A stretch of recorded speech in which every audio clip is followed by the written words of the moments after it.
Vítejte u našeho rozhovoru s hvězdným hostem dne, Ruďákem z Angry Birds. Dobrý den. Ahoj. Jak každý jistě ví, natočil jste hned 2 filmy Angry Birds a mnoho seriálů.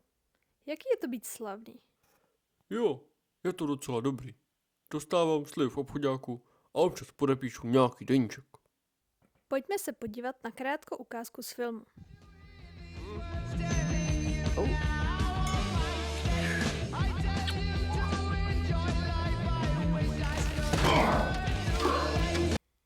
Jak si můžeme všimnout z ukázky, ve filmu se vám v milostném životě moc nedařilo. Je to tak i v realitě? Jo. Pane Ruďáku, vraťte se k nám, prosím.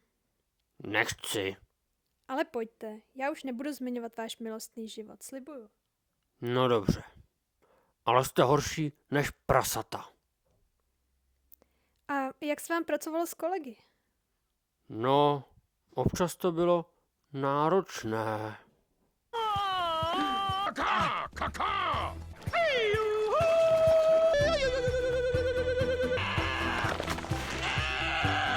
Ale jinak jsou dobrý. Opravdu profesionálové. A jak se natáčelo s prasaty? No, to bylo hrozný. Většina z nich ani neznala svůj text a jen tam pobíhali a chrochtali. Někteří říkají, že se ve filmu objevují sprosté věci, i když je určen hlavně pro děti.